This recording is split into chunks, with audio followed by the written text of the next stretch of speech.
nous accueillons ce soir un écrivain avec un E majuscule, un écrivain citoyen, un écrivain dont le courage force l'admiration de tous les Algériens qui l'ont lu ou qui l'ont connu. Nous accueillons un écrivain aujourd'hui qui n'a jamais hésité à saisir sa plume dans les moments les plus durs de l'Algérie de ces dernières années pour dire clairement ce qu'il pensait, pendant que d'autres écrivains ont donné leur plume ou leur voix à ceux qui nous oppriment. Merci d'accueillir un écrivain qui décrit dans ses œuvres ce qu'il appelle, lui, le national-islamisme, c'est-à-dire une espèce de complicité manifeste entre le nationalisme et l'islamisme. Un écrivain dont les bouquins sont aujourd'hui censurés dans son propre pays.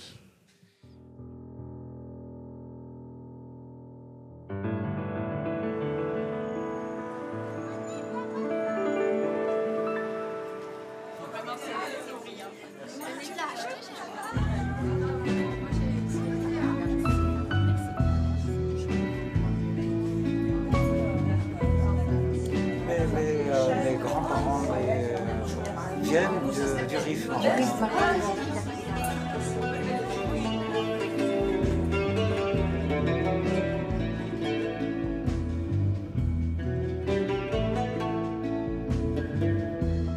Alors je m'appelle Boualem Sansal et c'est mon vrai nom, parce que beaucoup de gens pensent que Boualem Sansal est un pseudonyme d'écrivain, et c'est mon vrai nom. Boualem est un prénom typiquement algérien qui n'existe qu'en Algérie.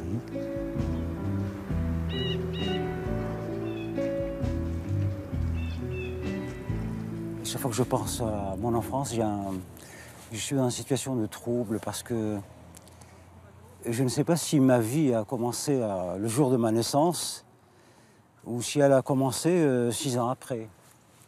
Donc pendant ces 6 années, je ne sais pas trop ce qui s'est passé. Un trou noir. Moi, j'ai connu ma mère à l'âge de 6 ans. Et donc tout ce qui s'est passé avant, c'est un trou noir. J'ai l'impression d'avoir été ballotté entre...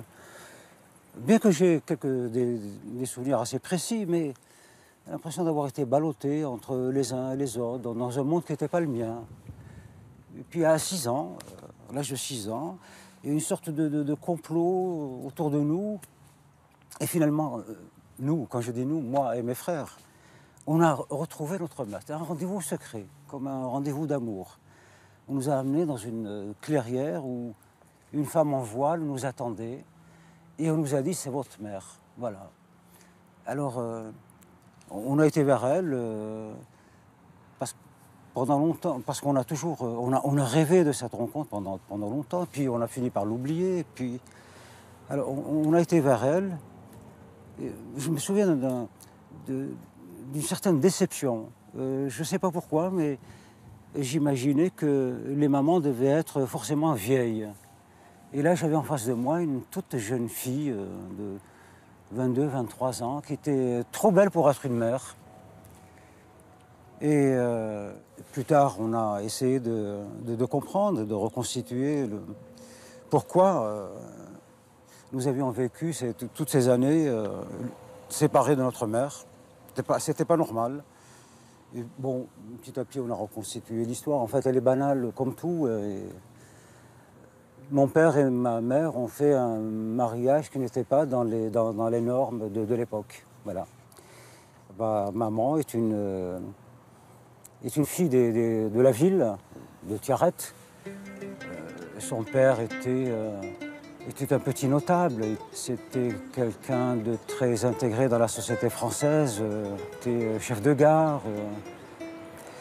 Et sa fille, notre maman, qui allait à l'école, qui était même au lycée, qui a des études. Pour l'époque, c'était beaucoup.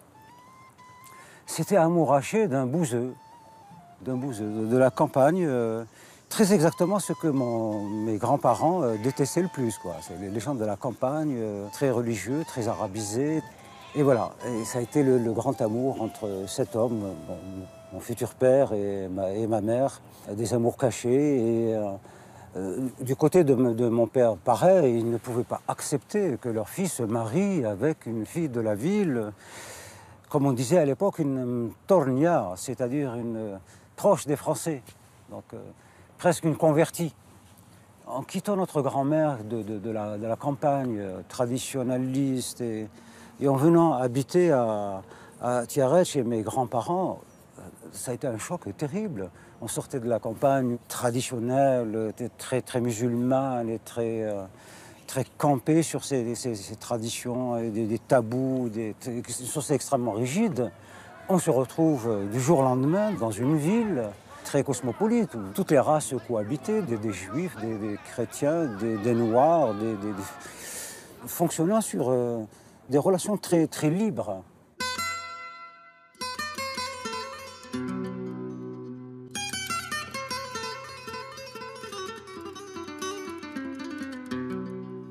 Non, moi, je crois que chacun vivait sa vie.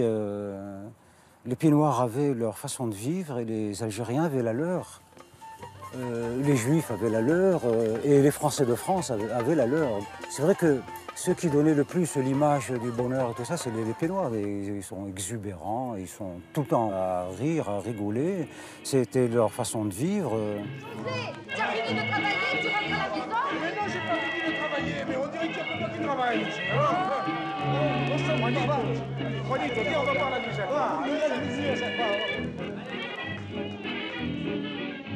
Chez les musulmans, c'est pareil. Ils avaient leur façon de vivre. Parce qu'il y avait la guerre qui approchait, ou qui était déjà là. Il y avait un sentiment de fraternité qui était exalté à l'extrême. D'entraide, les fêtes religieuses comme l'Aïd, comme le Ramadan, comme le Mouloud, comme toutes ces choses-là, les circoncisions, les mariages, donnaient l'occasion de grands rassemblements, de fraternité. Et donc j'imagine que, vu avec le regard des Français, c'était vraiment des fêtes païennes, c'était païen, c'était excessif. Voilà, mais c'était des mondes disjoints.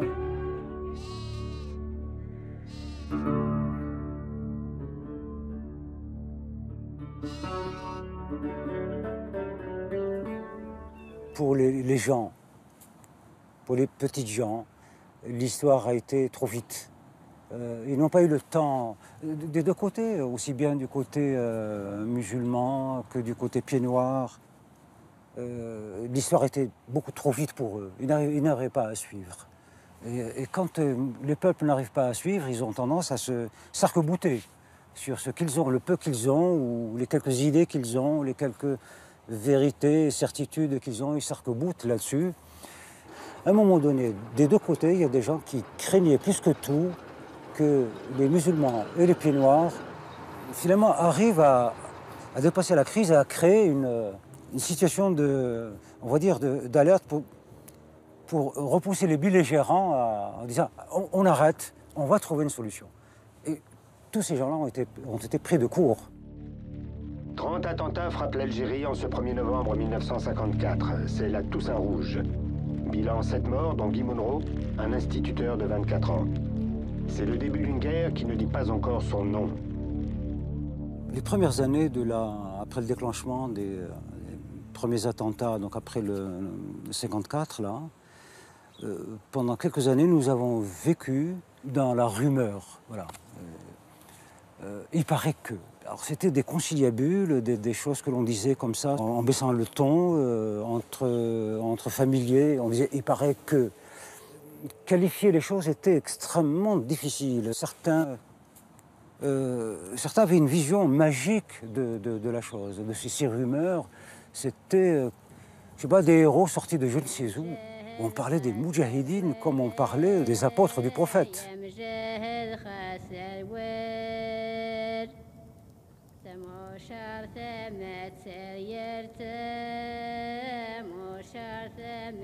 Et puis d'autres avaient un discours plus politique, notamment les communistes, parce qu'il y avait beaucoup parmi les Algériens qui commençaient un peu à militer dans le Parti communiste, le PPA, et cela tenait un discours politique. Alors plus ou moins nuancé, certains pensaient que c'était fou d'avoir déclenché la lutte armée, alors qu'il fallait plutôt une démarche politique. D'autres pensaient que c'était trop tôt, d'autres pensaient que c'était trop tard. Mais bon, c'est clair qu'à un moment donné, dans les années 56, 57, je ne sais pas, par là, que Majoritairement, la population algérienne a pris fait et cause pour le FLN, pour la rébellion, quoi. À partir de 58, 59, nous étions à Alger, la séparation était vraiment bien nette. Et que les deux parties, chacune pour son propre compte, acceptaient parfaitement ce qui se faisait, quoi. C'est-à-dire que les actes terroristes étaient considérés par l'immense majorité des Algériens comme un acte légitime. De même que j'imagine que du côté français, la torture était considérée comme un acte légitime pour éviter, pour juguler le terrorisme.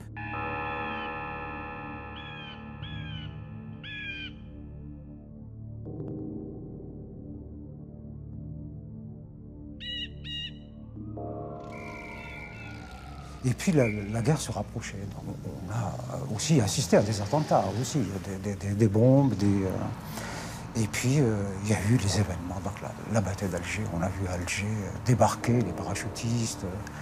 Et là, on a compris que nous étions en guerre et il y avait le racisme, la violence, les ratissages, réveillés en pleine nuit, les parachutistes qui débarquent, qui fouillent toutes les maisons, qui font sortir les gens dans la rue, les bras en l'air.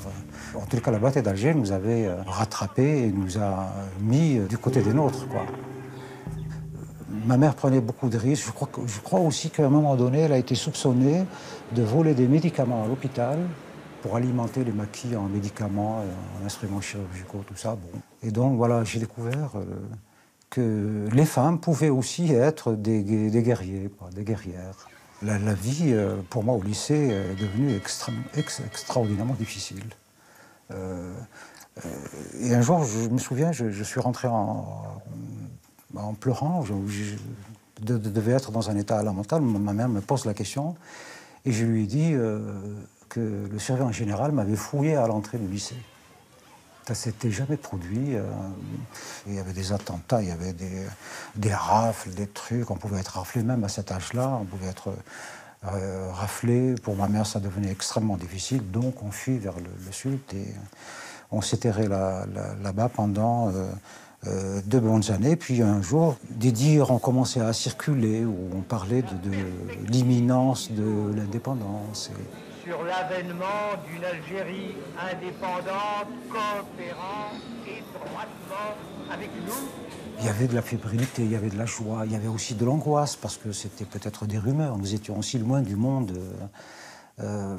Et à un moment donné, on a vu énormément de jeunes sortir des tenues militaires et puis ou des fusils de chasse et tout ça, et rejoindre les maquis.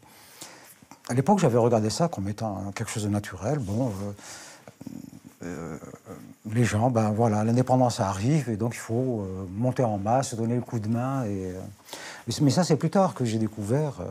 J'ai découvert que tout cela était un jeu. Que, en fait, il y avait pratiquement pas de, il y avait plus de maquisards en Algérie parce qu'il y a eu de grandes opérations militaires qui avaient nettoyé les maquis, les opérations pierres précieuses, jumelles.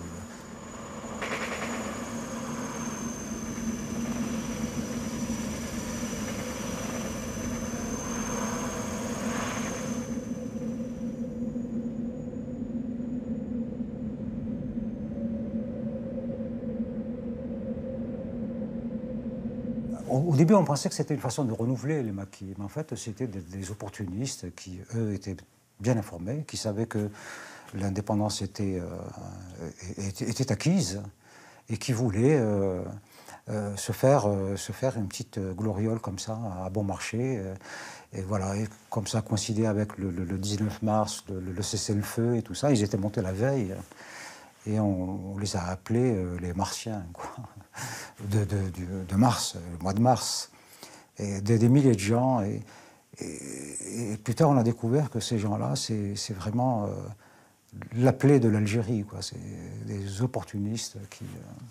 Voilà, et donc on remonte sur Alger. Enfin, on pensait trouver une ville pacifiée, tranquille, mais c'était absolument horrible. L'armée, en fait, s'était retirée du champ de bataille et attendait le moment de l'indépendance proprement dite et de rentrer en France, mais que la population pied-noire refusait l'imminence de l'indépendance et qu'on parlait d'une quelque chose de très mystérieux à l'époque. Vous voyez d'abord ce sigle sur tous les murs d'Alger, tous les jours, ouais, c'est quoi, ouais, c'est... Donc on a appris que ça voulait dire organisation de l'armée secrète et que c'était donc des pieds noirs et à la fin des officiers félons qui refusaient l'indépendance de l'Algérie et que leur but c'était de déclencher une guerre civile où j'ai assisté évidemment à des tas d'attentats où exactement, enfin dans différents quartiers d'Alger, des gens de l'Ouest qui mitraillaient des cafés morts et inversement des gens du FLN qui mitraillaient aussi. Voilà, et nous, on était là, on circulait. Et puis voilà, puis l'indépendance est arrivée. Gloire et honneur à nos martyrs Chouhada.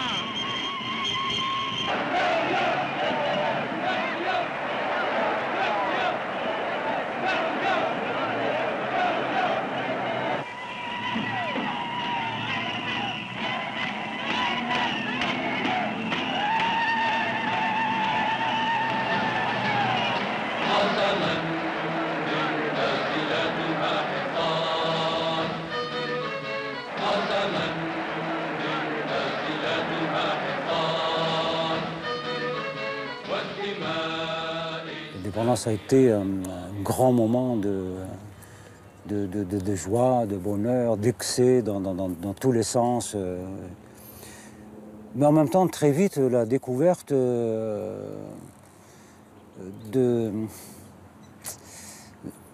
perspectives qui est inquiétante, quoi. Ce qui était dans la fascination pour la France et la civilisation, enfin ce que représentait la France, finalement, qu'est-ce qu'il voulait? Il voulait l'indépendance pour faire ce que la France n'a pas su faire en Algérie. Construire l'amitié, un état de droit, la justice entre tous, les gens comme Ferhat Abbas, comme Aben Ramdan et beaucoup d'autres, c'est ça qu'il voulait. C'est une république sociale.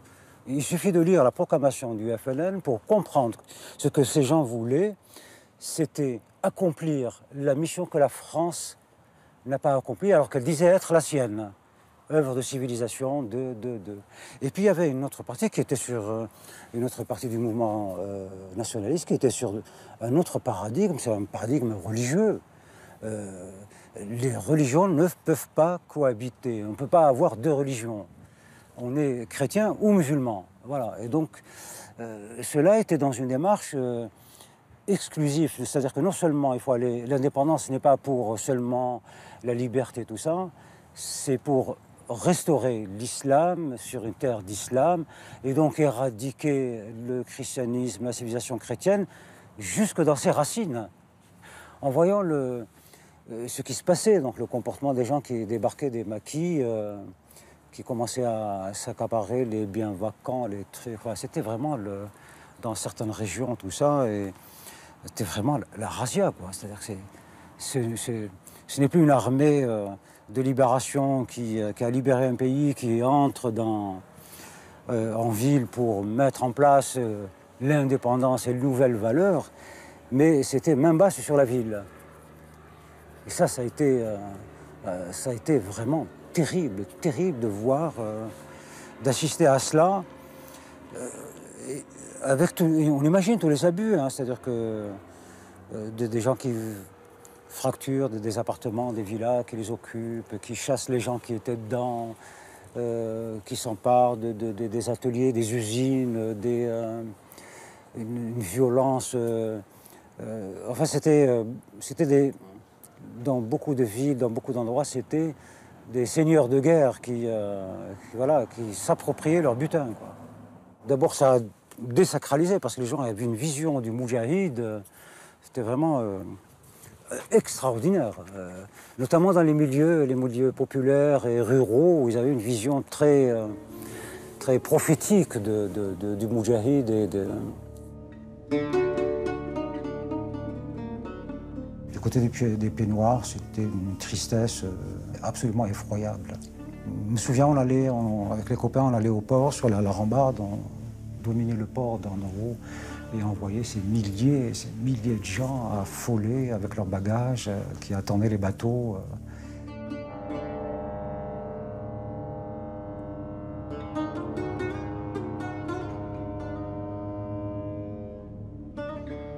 Ma mère avait été retournée à l'hôpital, donc elle avait repris son service, et donc elle nous racontait cette période vue du côté Pied Noir. Ses collègues qui l'appelaient au secours, qui lui disaient « Khadija, qu'est-ce qu'on va faire? Qu'est-ce qui va se passer ?» Et ma mère, qui essayait de les rassurer, on lui disait « Non, mais non, ça va se calmer, non. »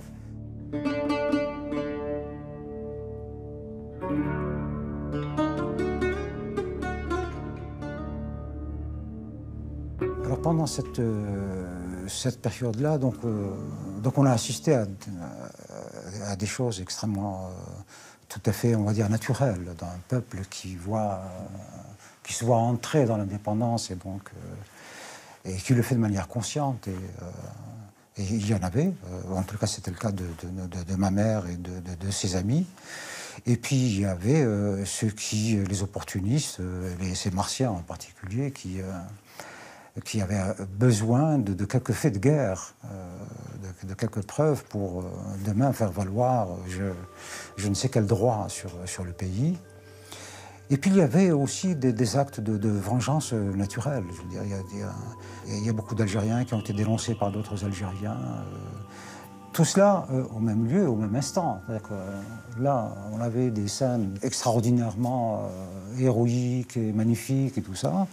Et à côté, des choses d'une bassesse horrible. Donc, on a vu des Algériens courir après d'autres Algériens et les tirant dans le dos. Pourquoi? Est-ce que c'est des harkis? Est-ce que c'est des gens qui les ont dénoncés? Est-ce que tout simplement ils leur reprochent leur proximité avec peut-être des gens de l'OAS, peut-être avec l'armée, peut-être... et ça a été horrible. Alger était jonché de cadavres.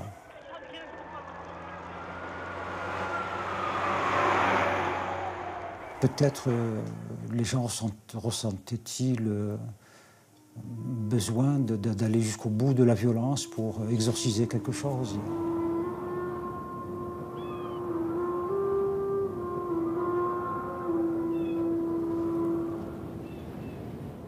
Je crois que les deux parties ont fui leurs responsabilités.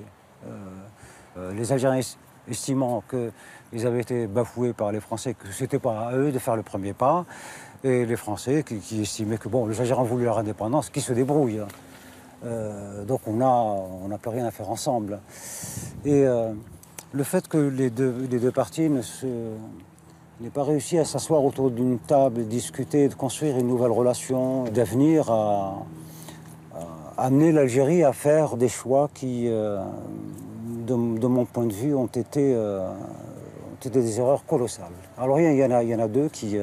la première erreur, ça a été, c'est de se rapprocher de l'URSS et donc d'aller vers un modèle de développement du type soviétique.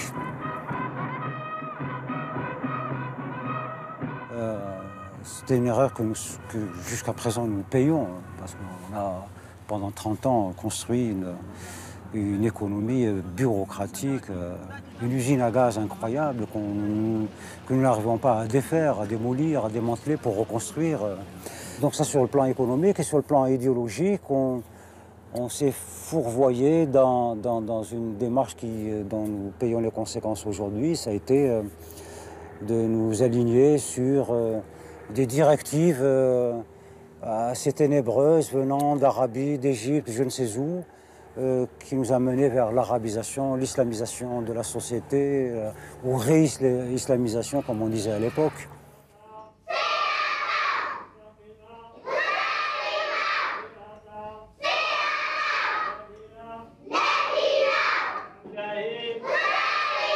Au départ, on voit les choses comme ça de très loin, et puis quand on est étudiant, on découvre un certain nombre de choses. Bon, on n'a pas la liberté de nous organiser, de défendre nos droits, de nous exprimer. Puis quand on quand on est dans le milieu professionnel, on découvre que finalement, on est pris dans un système un peu totalitaire à travers le syndicat maison, à travers le parti. Enfin, voilà, donc c'est petit à petit que l'on découvre. Mais en même temps, à chaque fois qu'on découvre des choses tristes, on relativise en disant oui, après tout, l'indépendance, l'Algérie est nouvellement indépendante, il faut le temps. C'est normal. Et puis on avait cette fameuse expression qui, moi, je trouvais absolument terrible, c'est de dire c'est les séquelles du colonialisme. Les administrations sont mal gérées, et ben c'est les séquelles du colonialisme. Parce que le colonialisme nous a empêchés de former, n'a pas formé les Algériens, parce que voilà. Donc jusqu'au moment où je suis rentré dans l'administration, d'abord au ministère du Commerce et puis ensuite au ministère de l'Industrie. Et ce que je savais de mon pays, je veux dire, les dysfonctionnements, la corruption, ça relevait de la rumeur. Mais quand on rentre dans l'administration, et on découvre d'abord, comment fonctionne l'État. Avant la corruption, c'est le fonctionnement de l'État. C'est terrifiant. Et dans nos pays, c'est vraiment le règne de l'improvisation. Alors un népotisme incroyable, on ne recrute que ses copains, ses amis, sa famille. C'est des féodalités, les ministères fonctionnent comme des féodalités. C'est terrible de découvrir ça quand on arrive ingénieur, économiste, on a plein de logiciels impeccables dans sa tête et on pense que c'est ça la vie, c'est ça la vérité. Puis on découvre que c'est absolument pas, on était complètement dans l'erreur. Et pendant toutes ces années que j'ai passées dans l'administration, j'ai accumulé évidemment beaucoup d'observations, j'en suis venu à être tenté d'écrire tout cela. Boualem Sansal écrit en français dans ce que Frantz Fanon aurait appelé le corps à corps de l'écrivain colonisé avec la langue du colonisateur, car la langue française doit beaucoup à ses écrivains d'ailleurs, qui lui apportent dynamisme, couleur et imaginaire. Ils l'enrichissent de leur propre culture, la rendent vivante, et la respectent parfois plus que certains auteurs français de souche, même si elle leur fut imposée autrefois. Boualem Sansal est un écrivain, juste un écrivain. Il fait de la littérature, pas la guerre. C'est lui qui l'affirme. J'ai écrit le Serment des barbares pour dénoncer tout ce qui, finalement, avait fait de nous un peuple asservi et des individus asservis et presque contents de leur servitude. Alors c'est 500 pages de dénonciation. Tout ce qui m'a fait jusque-là pendant une quarantaine d'années, c'est sorti dans ce livre et tout ça. Et puis voilà, je me suis senti libre. Le Serment des barbares est né pendant la guerre civile, hein, donc nous sommes dans les années 90. Donc ces islamistes, à un moment donné, sont devenus assez puissants pour exiger des élections anticipées.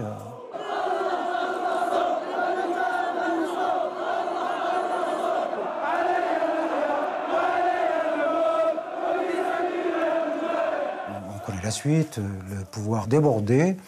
En 1991, il organise donc des élections législatives que le FIS, le Front islamique du salut, emporte au premier tour. Il avait la majorité absolue. Et donc, voilà, l'armée intervient, casse le processus électoral et on rentre dans la guerre civile. On a basculé dans un monde qu'on ne comprenait pas. Parce que, dans une violence terrible qui traversait les familles, qui traversait la société dans tous les sens.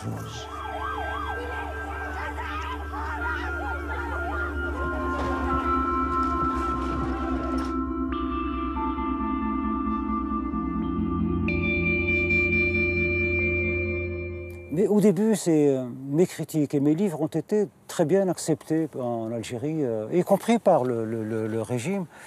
Parce que Bouteflika est arrivé au pouvoir, il est arrivé au pouvoir comme un héros sur les épaules des généraux, avec un programme et un discours qui avait séduit tout le monde. Les Algériens, les Français, le monde entier, disons qu'il venait faire la paix, réussir le miracle de pacifier le pays en faisant une synthèse entre francophones, arabophones, laïcs et islamistes, entre terroristes et victimes, entre...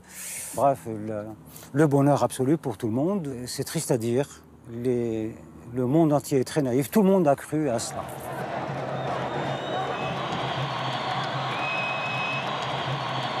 Toutes ces choses qui avaient petit à petit ébranlé et détruit l'Algérie, que je dénonce dans le Sermon des Barbares, ont été finalement, on rejoint le diagnostic que faisait Bouteflika. Et donc du coup, Boualem Sansal était très bien vu, quoi. Et donc, mon deuxième roman, encore plus, dans la mesure où l'enfant fou de l'arbre creux met en scène un Algérien et un Français, et donc j'apparaissais comme celui qui, dans le même esprit que Bouteflika, allait faire le rapprochement entre l'Algérie et la France, etc., etc. Et puis un peu plus en 2003, moi j'ai commencé à très fortement critiquer Bouteflika parce que ça a été d'abord la politique de réconciliation, de concorde nationale, ensuite de réconciliation, il a libéré tous les islamistes, maintenant il s'achemine vers l'amnistie générale, les islamistes sont dans son gouvernement, il leur a permis d'exercer leur pleine influence sur la société à travers les mosquées. Il s'est construit 10 fois plus de mosquées durant les 10 années de règne de Bouteflika que durant les 30 années précédentes. Bouteflika finance massivement et lourdement les confréries religieuses. Elles ont repris du service alors que le régime, pendant la guerre de libération, le FN les avait très fortement combattues. Aujourd'hui, elles ont pignon sur rue, elles sont financées, elles occupent la télévision, les radios, l'islamisation dans l'école, le recul sur le français, le verrouillage de l'information, C'est cela, c'est parce que j'ai critiqué M. Bouteflika dans les interviews que j'ai données à droite à gauche dans différents journaux. Ça lui a déplu, donc il m'a limogé, puis à partir de là...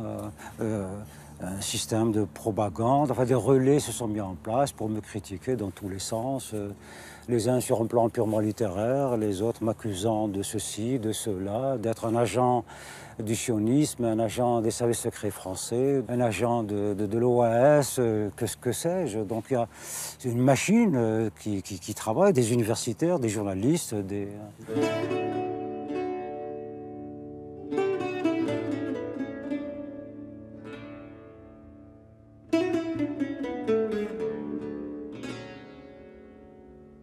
Il y a une vingtaine d'années, alors que je me baladais dans le pays, je suis tombé sur un petit village qui m'a assez curieux. Je me suis arrêté, j'ai pris un café, puis je suis parti. Et dans la ville d'à côté, j'ai dit aux amis qui me recevaient, en venant chez vous, je suis tombé sur un petit village, c'est bizarre. Ah, le village l'Allemand, sûrement. Ah, pourquoi vous l'appelez le village l'Allemand? Et on me raconte que dans ce village vivait un Allemand. Et que cet Allemand était un héros de la guerre de libération, un ancien moudjahid chez nous, un ancien combattant. Et puis, ils m'ont appris que c'était un criminel de guerre nazi qui, après la défaite de l'Allemagne nazie, a été exfiltré en Égypte. Il a eu une vie extraordinaire. Il a participé au coup d'État du général Neguev contre le roi Farouk. Plus tard, il a été envoyé par Nasser en Algérie, auprès du colonel Boumediene, chef d'état-major de l'armée de libération, comme conseiller technique. Et donc, tout cela, ça m'a interpellé. Voilà, donc, un criminel de guerre qui a, en Allemagne, participé à l'assassinat de millions et de millions de gens, dont 6 dans des conditions extraordinaires, dans le camp de la mort, qui se retrouvent avec un statut de libérateur, de bienfaiteur, C'est cette histoire-là que j'ai voulu raconter dans ce village, mais pas de la façon dont je viens de vous la raconter. Parce qu'après tout, ce n'est qu'une histoire parmi d'autres de criminels de guerre. Je l'ai plutôt abordée sous l'angle de la transmission.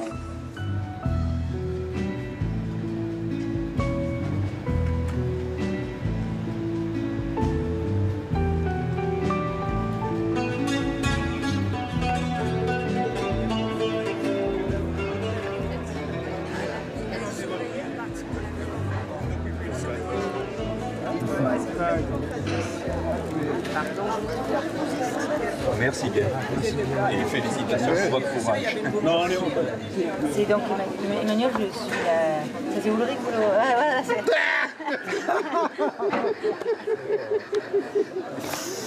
Oh la honte, la honte. Ah, c'est pour ça que... C'est mon traducteur en allemand. Et depuis tout à l'heure, je le regarde, je connais ce cheleux là, c'est l'allemand. Oh, c'est pas vrai. On a passé un moment à Berlin et à... Que ce livre était inspiré donc de personnages réels, en particulier l'allemand. Donc j'aimerais que vous parliez un petit peu plus de ce qu'il y a eu comme présence de réfugiés nazis, enfin d'anciens nazis en Algérie, et quel rôle ils ont pu jouer éventuellement dans l'indépendance, etc. Vous savez, lorsqu'Hitler est arrivé au pouvoir, il avait compris qu'il avait besoin d'alliés, évidemment. Et Hitler a eu ce coup de génie, il a compris que le monde arabe musulman était travaillé par l'islamisme et que c'est à ce niveau-là qu'il faut développer des alliances. Et il a donc pris contact avec le courant islamiste qui à l'époque était très, très, très secret. Et donc il a invité tous ces gens à Berlin.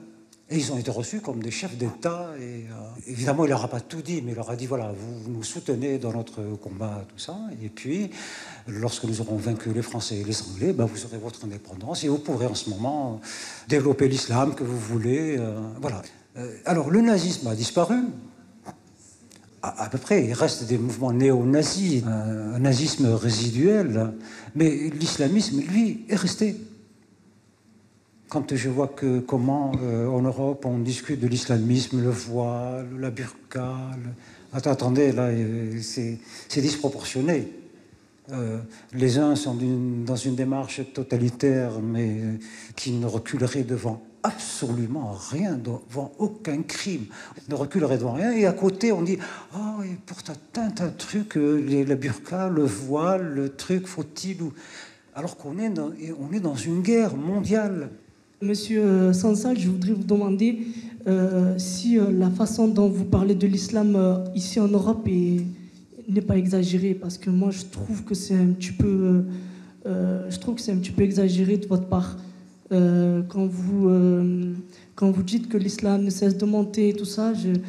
Parfois je me dis que c'est un petit peu trop et que je me demande parfois si votre discours à un certain moment ne ressemble pas à des personnes comme Philippe de Villiers ou Jean-Marie Le Pen. Je ne vous compare pas à vous, pas du tout, mais parfois j'entends des choses que je trouve un petit peu proches et c'est un petit peu dommage, mais à part ça, je trouve que vous êtes un grand monsieur et quelqu'un qui défend la liberté d'expression en Algérie, dans tout le Maghreb, et je tiens vraiment à vous féliciter, monsieur Sansal.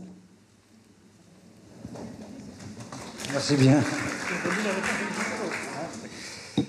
Moi, je comprends que mon discours puisse choquer plein de gens, pas seulement...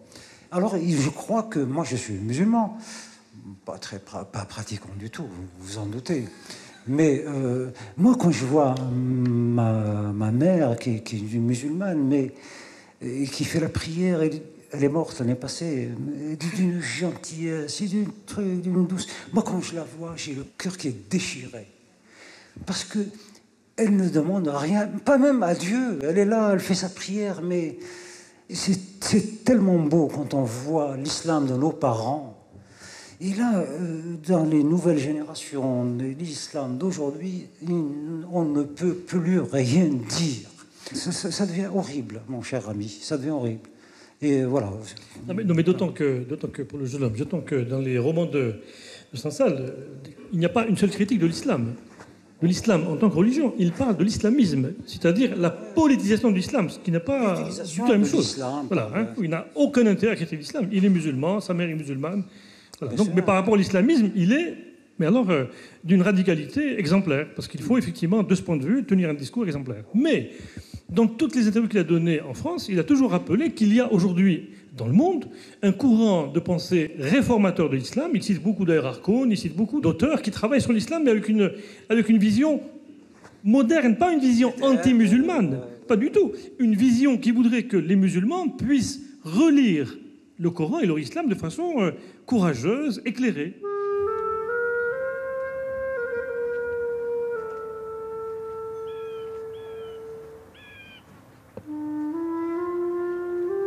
Il y a le poids de la religion. Nous ne sommes pas encore arrivés à nous libérer de l'emprise de la religion. En Europe, ça ne s'est pas fait facilement. Il a fallu se battre pendant très très longtemps. Il a fallu des souffrances inimaginables. Et c'est jamais acquis. En terre islamique, il faut absolument se convaincre que c'est un combat nécessaire, qu'il faut mener. Ça ne se fera pas tout seul. Il y a quelque chose à payer, il faut le payer. Et puis ensuite consolider la chose pour que l'islam retrouve sa vraie place. C'est une spiritualité, et la spiritualité ne peut être qu'individuelle. Vous êtes tous étudiants et étudiantes. Est-ce que vous êtes des haragas? Non. Des haragas, des gens qui ont fui le pays pour aller travailler ailleurs, pour vivre, pour étudier. Vous êtes venus de vous-même voilà. Comme étudiant. Et on retourne souvent en Algérie. Donc non. Pour les vacances surtout. Très bien. Alors la question qui vient tout de suite après vos études, est-ce que vous allez revenir en Algérie? Une fois en Algérie, comment vous allez concilier des choses qui ne sont pas conciliables? Comme on dit, l'espoir fait vivre. Donc, oui, mais au-delà. Moi, personnellement, je ne me vois pas du tout vivre en Algérie. Je pense que je vais rester ici, non. J'irai tout le temps. Je ne pourrai jamais ne pas partir en Algérie, c'est sûr. Mais vivre ou travailler là-bas, non. Moi, je reste beaucoup plus optimiste. L'Algérie, c'est un pays où j'ai vécu depuis que je suis né. C'est vrai qu'il y a eu des moments assez difficiles. Mais c'est un pays où j'ai été quand même heureux, un pays auquel je tiens et que j'aime. On est là justement pour faire des études, pour essayer de contrer cette montée de l'islamisme, enfin l'ignorance qui est en train de prendre du terrain et arriver à vivre un peu. L'idée principale serait même par rapport à ce qu'on voit précédemment avec les personnes qui sont retournées en Algérie, qui ont peut-être échoué. Il est de notre devoir quand même d'essayer d'arranger la situation. Peut-être d'avoir un pied en France, un pied en Algérie. Et il est quand même, c'est un pays qui est magnifique, hein, qui est beau, qui a une histoire très belle. Et c'est notre devoir quand même d'essayer d'améliorer les choses, d'en parler et d'évoluer.